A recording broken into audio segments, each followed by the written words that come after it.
Well, hello there, everyone. It's been a little while. I've missed all of you. Welcome back to Home Media Reviews. We are now in our 6th season of this show. Isn't that crazy? You know, when I first started Thomas & Friends Home Media Reviews, probably 6-7 years ago, however long that show's been going on, I never thought that, for one thing, that show would be successful, or that it would spawn a arguably more successful spin-off. And yet, here we are on our 6th season of Home Media Reviews. I want to thank you all so very much for tuning in to this premiere and for watching Home Media Reviews up until this point. But enough gushing about the history of this show and being nostalgic for various things. We have a movie to review and a season to kick off. So this episode of Home Media Reviews is on Batman from 1989. Let's not waste any more time. Let's jump right in to the history section of Batman.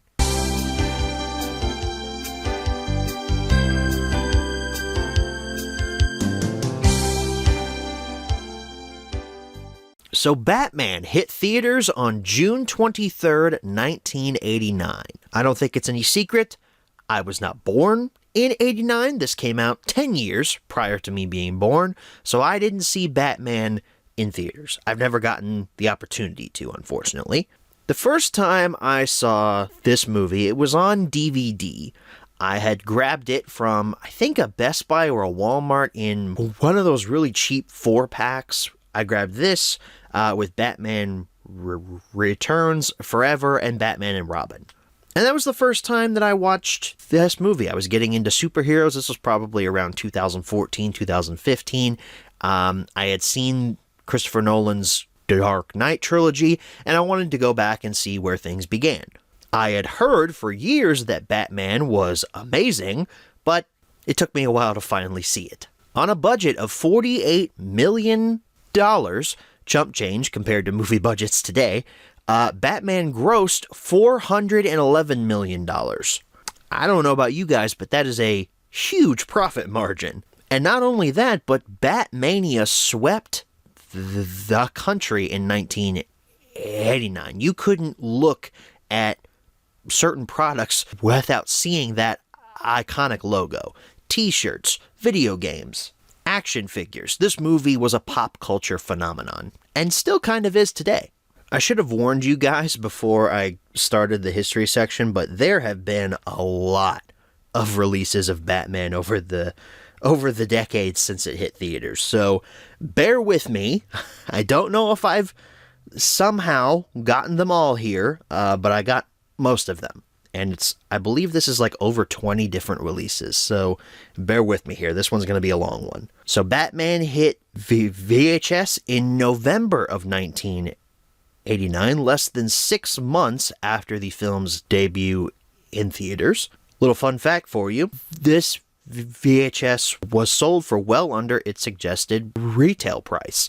Now, I don't know what that suggested price is, but the price that they were selling this tape for was $24.95.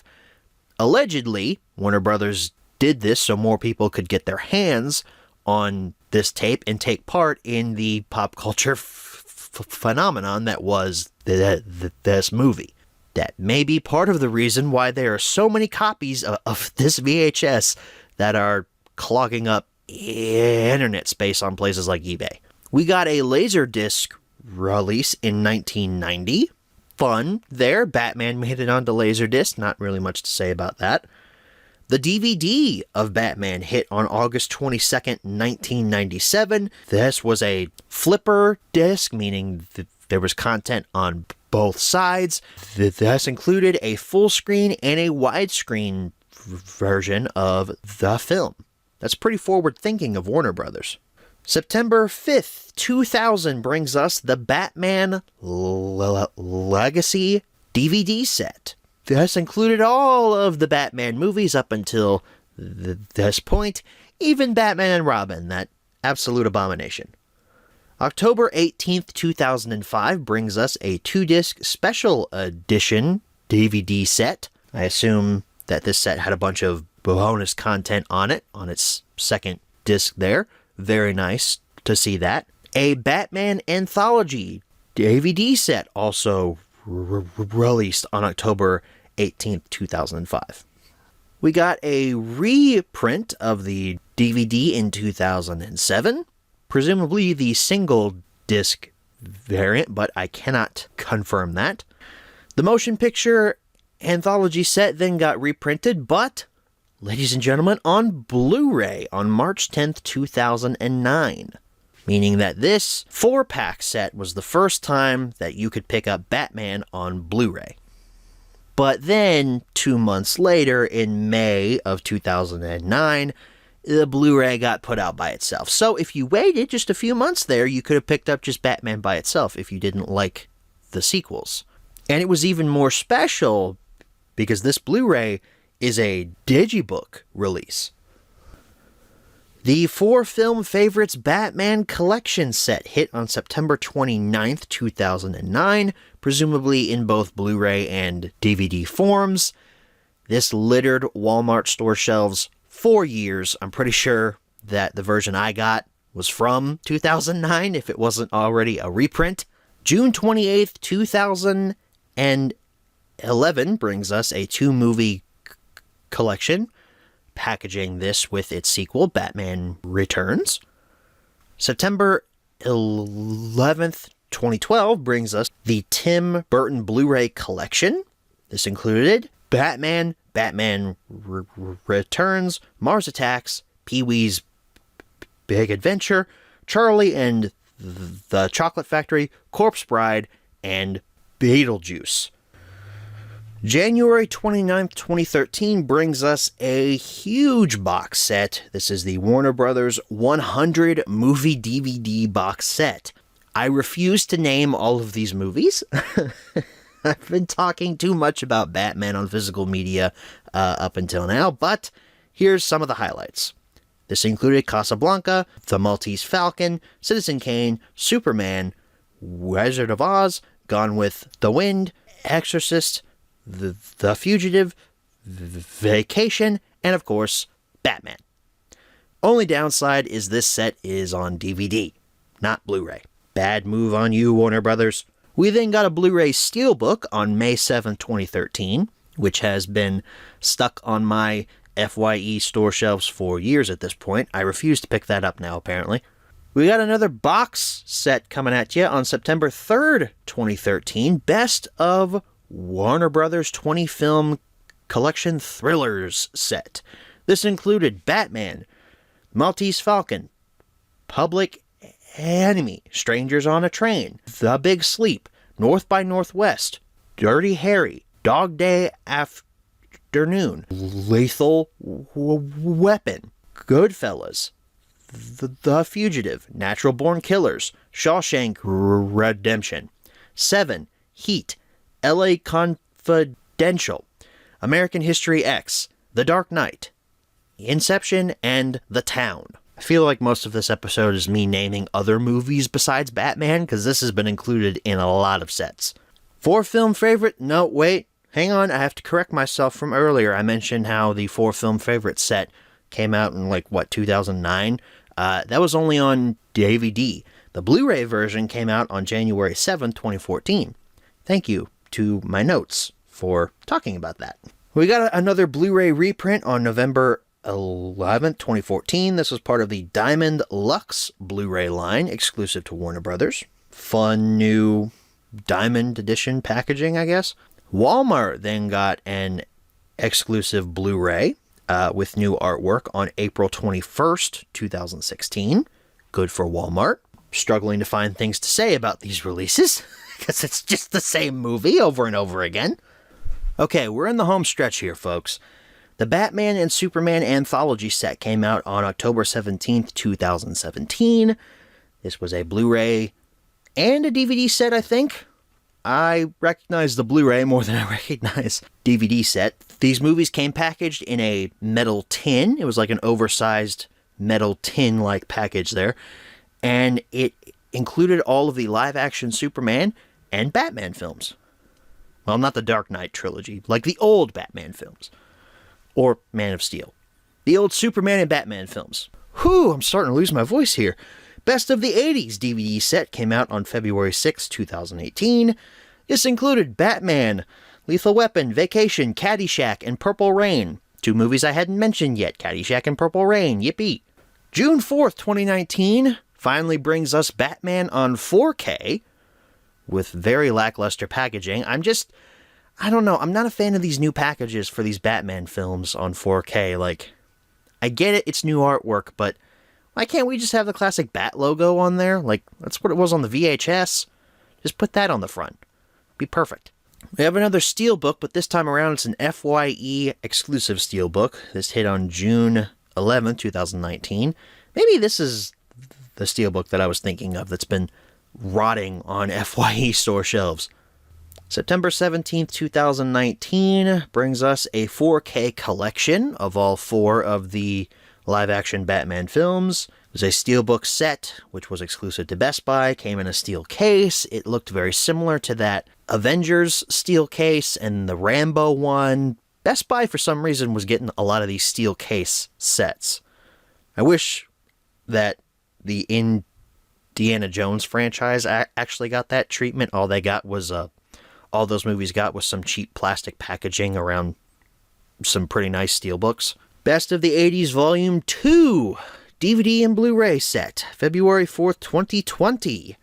This included Batman, Vacation, The Outsiders, The Neverending Story, Gremlins, Goonies, Little Shop of Horrors, Funny Farm, Poltergeist, and Beetlejuice.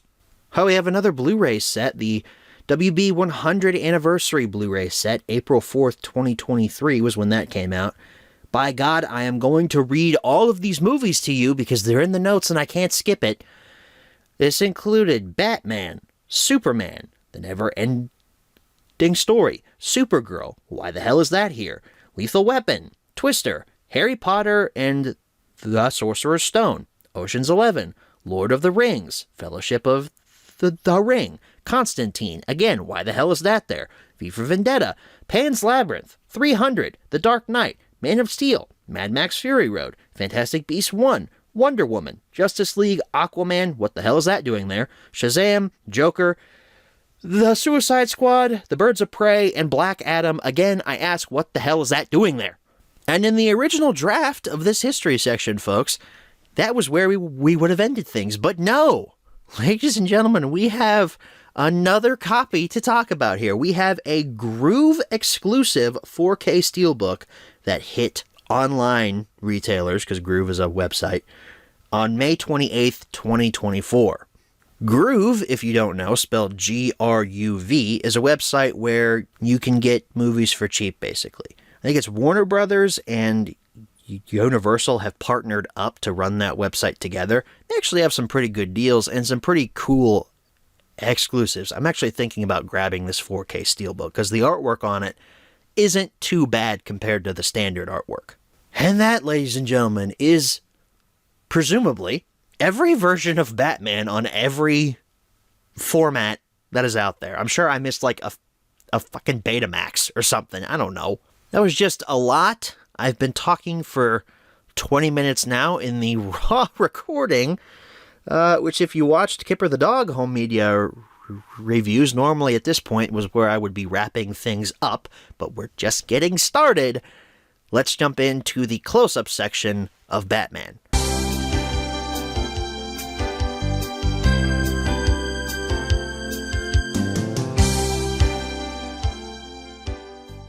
Alrighty, everyone, here's your close-up look at Batman. We're starting off here with the VHS tape. You can see there's no title for the movie on the front of it. You just get the Bat logo, which is really all you need. The spine, Warner Home Video there, your 2 stars, Batman, VHS, digitally processed, a whole bunch of information about the film, or at least about the technical specifications of the movie here. You've got a quote from a review from Eric Preminger from Kago TV San Francisco, the movie of the decade. as well as a quote from Jack Garner of the Gannett News Service, "Spectacular entertainment and a triumph. You can't take your eyes off of it," from Peter Travers from Rolling Stone. And you've got two screenshots there of the Bat himself, along with Vicky Vale and the Joker. Again, you've got your 2 stars, the Batman logo. There's no blurb about the movie. It's just, hey, the movie is really good. You should watch it. You don't even need to tell people what the movie's about. You can just tell them it's really good and they'll watch it. Blind consumerism wins again. You've got cast and crew information down there, technical specifications, and a whole bunch of legalese down at the bottom. There's your barcode. The other spine looks the same as this one, and the top, again, the 2 stars and the Batman logo. Your tape looks like this, or at least your label does. Very simplistic label there. This pretty much the same information that's on the outside case. But hey, these are in a different color now. Insert this side into the recorder. Do not touch the tape inside. Well, you know what, VHS? You can't tell me what to do. Touch.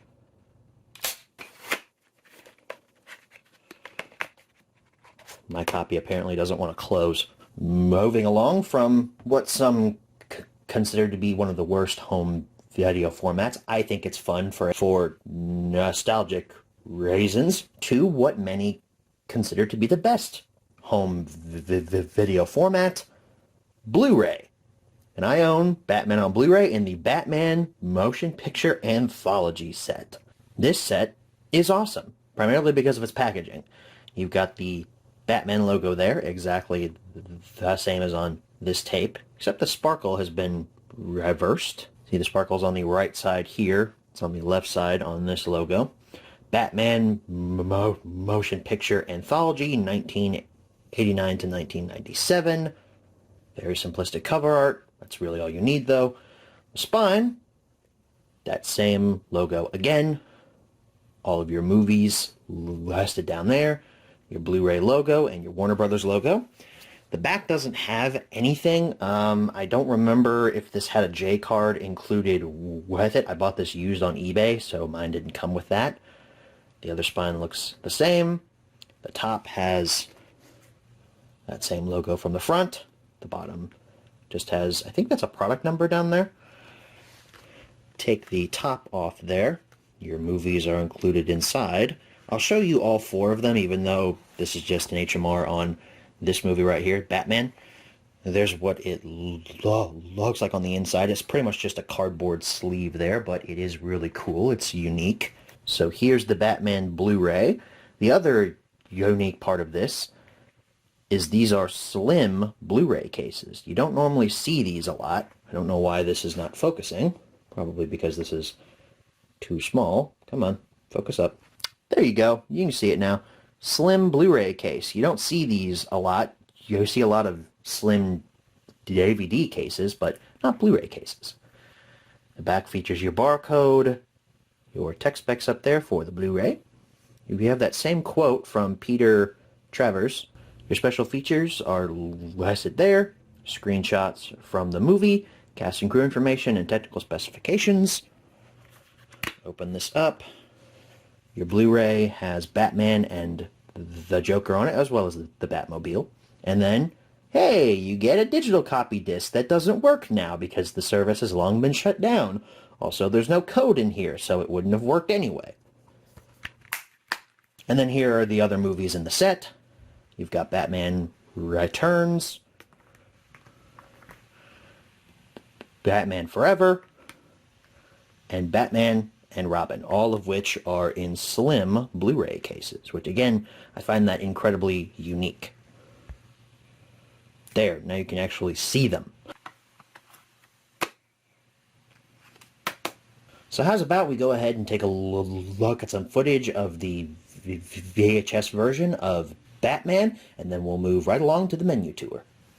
We get somebody else to do this, and the fumes in that place. Jack, it's an important job. I need someone I can trust. You for my #1 guy. Now, don't forget your lucky deck. Alrighty, folks, here's your menu tour for Batman from 1989. The Blu-ray is in the player right now, and you can tell this is an early Blu-ray release. Immediately when you pop this Blu-ray in, the movie just starts playing. Like, these are the opening credits. I just paused it. And the menu, per se, is actually available down here whenever I select it.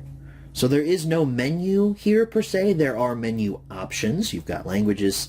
I don't think this will actually work unless the movie is playing. Yeah, okay. So unless the movie is playing, I can't actually select any of the options. But we have languages, scene selection, and special features.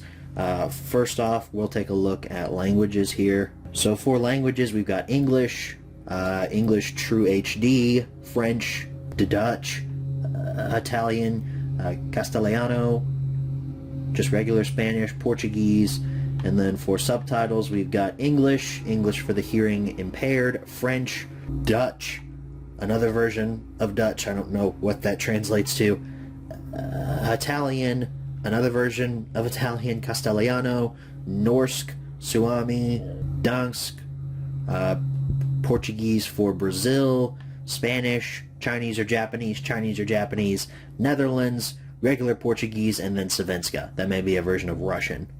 For your scene selection, they're in a little bar down here on the bottom. You get 5 options for each page, and if we scroll down here to the end, there are 38 scenes, 37 if you don't count the credits.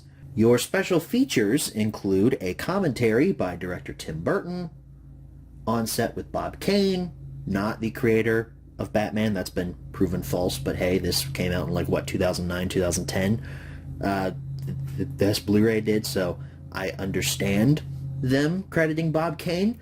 Legends of The Dark Knight, The History of Batman, Shadow of the Bat, the cinematic saga of The Dark Knight, parts 1 through 3. So this is a like full-length documentary about how Batman came to the silver screen. And then there's a little thing there at the bottom called Beyond Batman. We have some extras here for the heroes. You can watch a featurette on Batman, Vicky Vale, Alexander Knox, Commissioner Gordon, or Harvey Dent.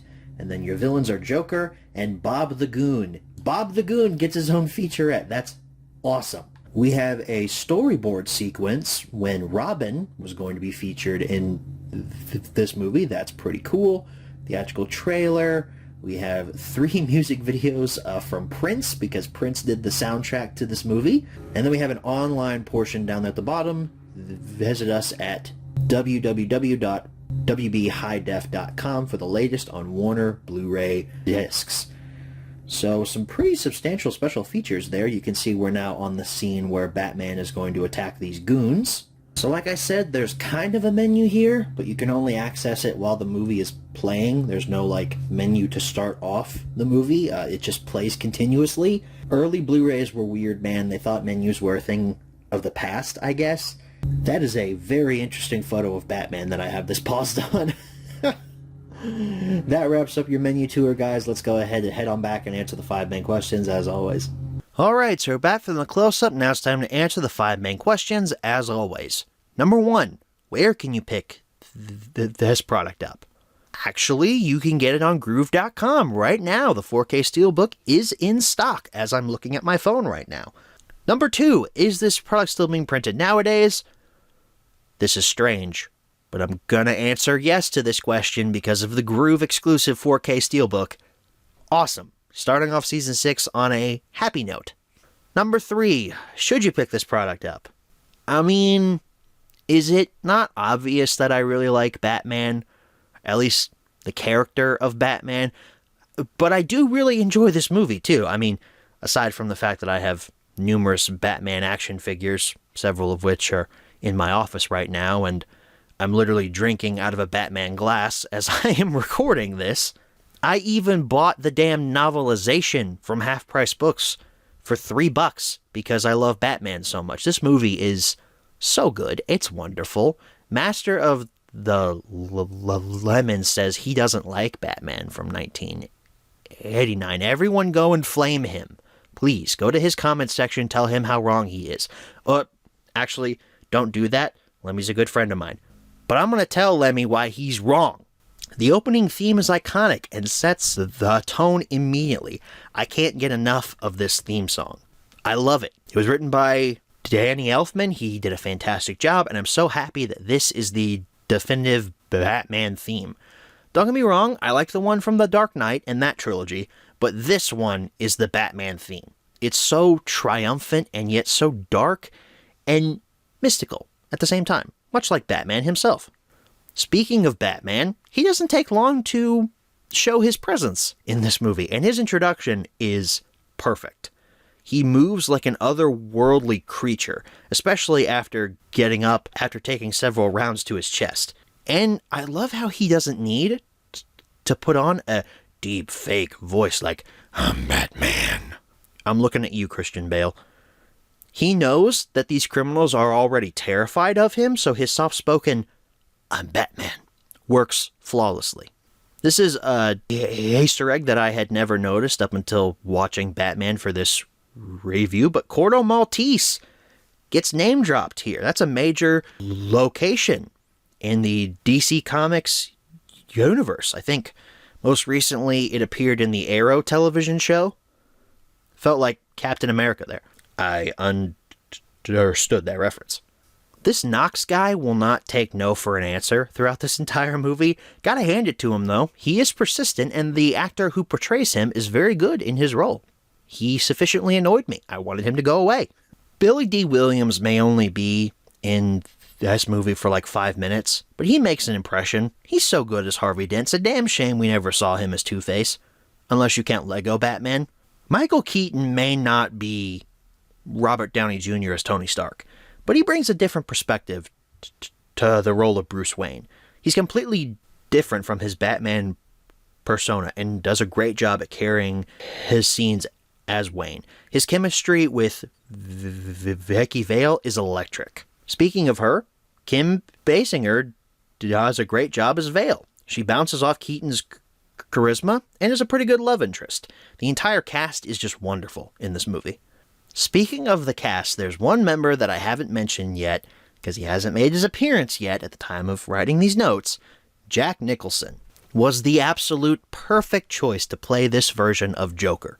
Although up until he becomes Joker, he doesn't really do much in the movie. I guess he does shoot Eckhart, so he kind of did something there.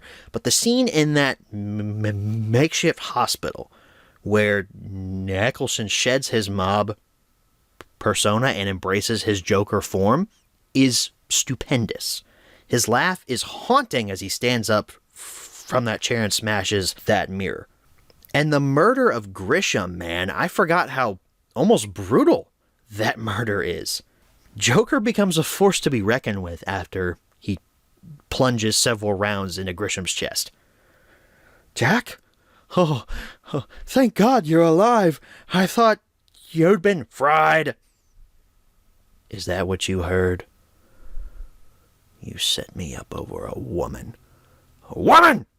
Joker's outfits are also always on point, very colorful and bombastic, as Joker's outfits should be. As the Joker toxin spreads, the news anchors stop wearing makeup, and wow, do they look like it. This Batmobile is amazing. I love how it's shaped. I love its design. It's straight out of the comic books. It's my dream car. I tell people that my dream car is a Corvette. Nah, it's the 1989 Batmobile. I'm looking at the Lego set I have of it that's sitting on one of my shelves in my closet right now because it's amazing. I love it. I love this Batmobile. Okay, I've been talking a lot about how much I love this movie. Let's talk about something that could be a little better. The action in this movie could be shot better. The Batsuit limits how much movement Batman has, but it is still fun to see him beat up goons. I do love how Joker goes through all of this effort to get this parade back on, and then he just decides to kill everyone. Classic Joker. Although I do have to talk about Bob the Goon's death. This is the first time I ever truly felt betrayed in a movie. Bob the Goon did not deserve to die, okay? He faithfully served Joker till the very end. Justice for Bob the Goon. Batwing against the moon. That's it. That's a statement. It's amazing. The Joker keeps a giant revolver in his pants. First time I saw it, I didn't question it. Watching it now, how did that take out the Batwing? It's hilarious, though. Like, he just... giant revolver with a huge barrel on the end of it. Comics. Climax on the cathedral is just insane. Joker dancing with Vicky, the flipping goon. You wouldn't hit a guy with glasses, would you? And Batman being confirmed as a murderer? It's just amazing. I will say, though, the love story between Vicky and Batman, or I guess Vicky and Bruce, could have been done a little bit better. But aside from that, and the action sequences being kind of amateurly shot, and the Batsuit not really being able to give Batman a lot of movement. Yeah, he moves like an otherworldly creature, but that does kind of hinder his movements when he beats people up. This is still a really fun movie. It may not be totally accurate to Batman's comic book history. It's not. Joker shooting Batman's parents, I still kind of have a problem with that. I don't really like that much. It shrinks this universe down. It's the same problem I have with some of the stuff in the Star Wars prequels. It makes this universe feel small, and it's an incredible coincidence, like, oh, look, the guy that shot my parents is now my mortal enemy. Ah! Do we really need to give Batman more motivation to beat up Joker during the climax? I would argue we don't need to give him more motivation there. Joker's already murdered a couple of people, so I would say Batman has adequate motivation to beat him up.